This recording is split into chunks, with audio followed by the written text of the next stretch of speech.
I'm Patrick Lancaster, and war has begun. President Donald Trump has announced that the United States has conducted strikes against Iranian nuclear facilities in Natanz, Fordow, Isfahan. And right now there is more and more images coming in corroborating this. In our last video, we said how B-2 bombers had taken off from Missouri and headed towards the Middle East. And we were spot on. They purportedly flew for 37 hours and then hit these nuclear facilities. It should be mentioned, these three facilities are the key nuclear facilities of Iran. But Iran has made a comment saying there was little damage. Well, of course, they're going to say that.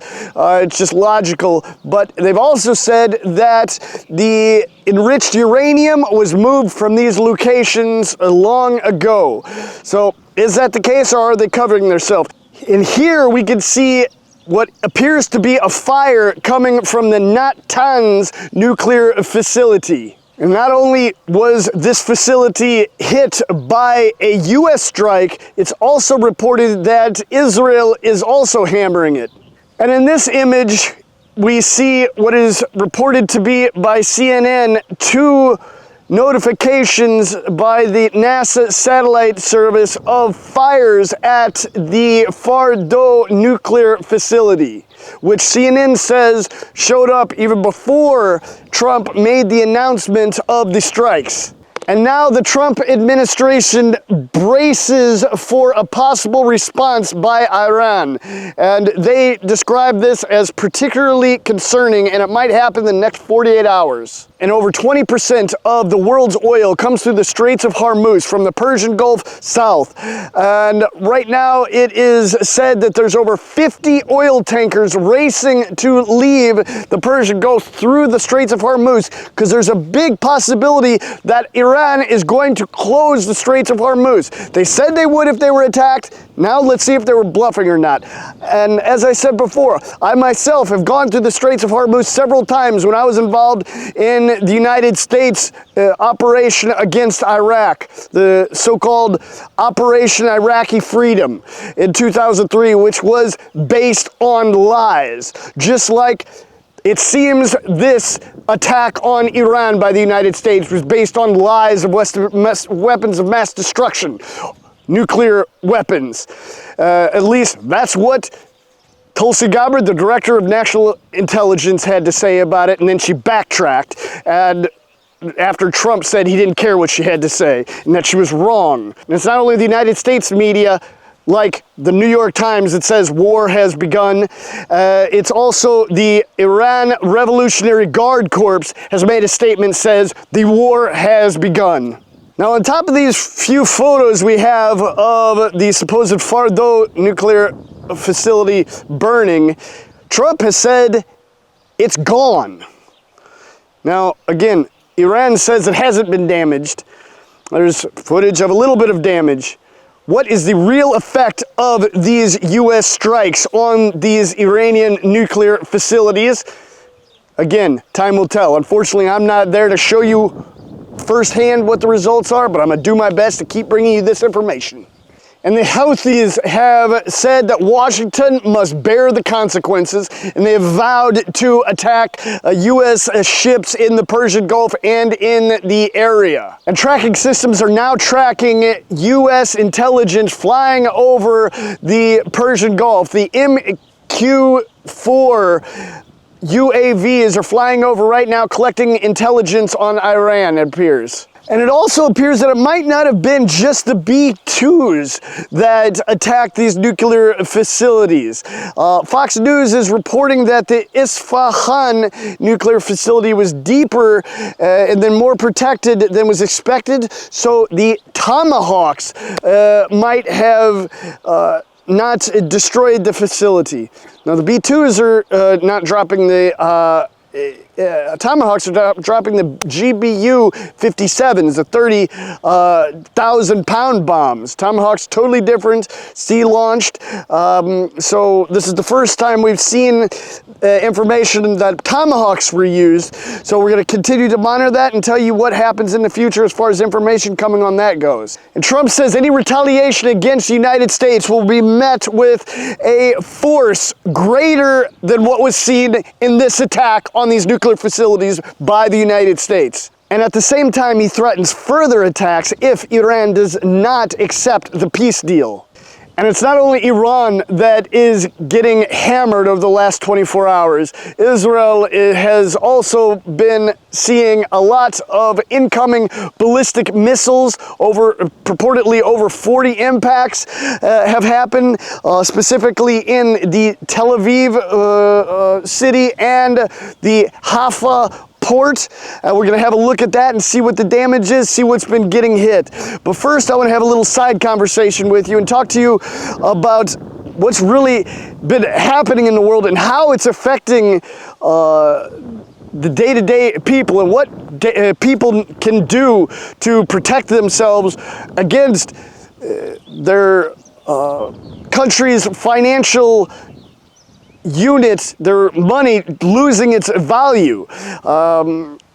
Occasionally I get approached by different companies that want to do sponsored videos, but I always push it back, or most of the time, because I want to make sure if I do something like that to bring my viewers a benefit or possibility, just something they might be interested in and might help them. And that's why I want to talk to you today about the Giant Mining Corp, which is today's video sponsor. They're a copper mining company that is mining in one of the world-renowned mining areas, Machuba in Nevada. And they have a property there of over 10,000 acres, which is set to make big discoveries and big gains in this possible upcoming copper super cycle in North America. And copper has become one of the most critical metals in today's day and age. Heavy in the AI revolution, all of electrification and more.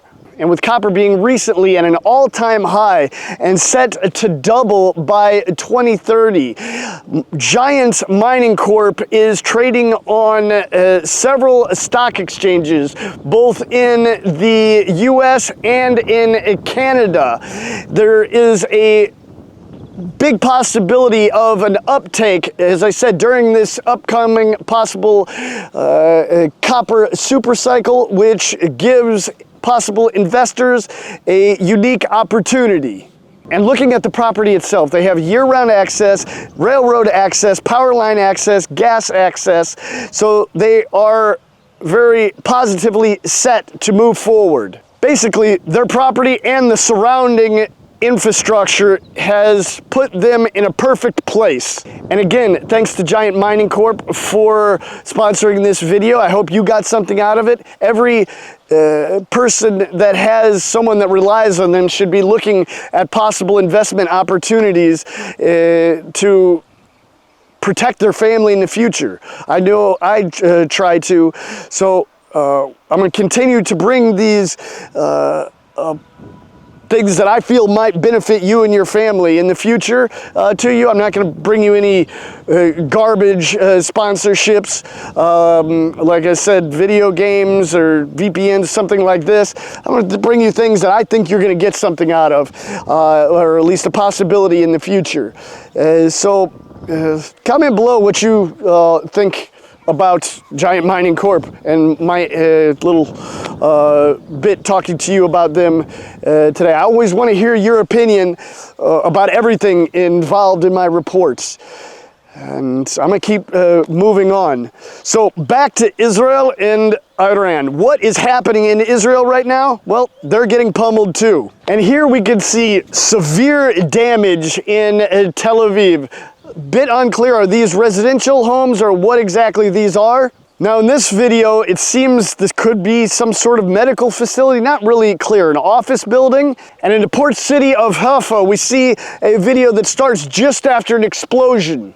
And in this video, it appears to show the aftermath of that explosion near what seems to be the port and a residential area. And here we've got more views of the explosion just after. And even as we film this right now, more and more information is coming. It's just been reported, breaking news, that Iranian vessels that are not classified as fishing or cargo or civilian, it's not 100% clear at this moment if these vessels are military or not, but several Iranian vessels are moving into the Straits of Hormuz, and it appears that Iran might be blocking and closing the Straits of Hormuz, where again I said 20% of the world's oil travels through.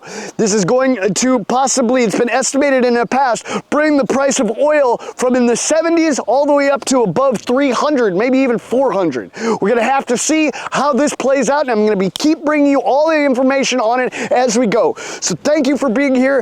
Please like this video, share it across all social media, and we're going to keep showing you the real facts here on the ground about what's really happening, as far as we can tell, bring you the information from afar. But comment below if you think I should go to Iran or Israel, or where I should go next, what information I should continue to bring to you. Please, again, like, share, subscribe, and also make sure you click on the Substack link and subscribe to my Substack. So much information comes out there that just on my YouTube channel. Got a lot to do. Let's show the world what's happening.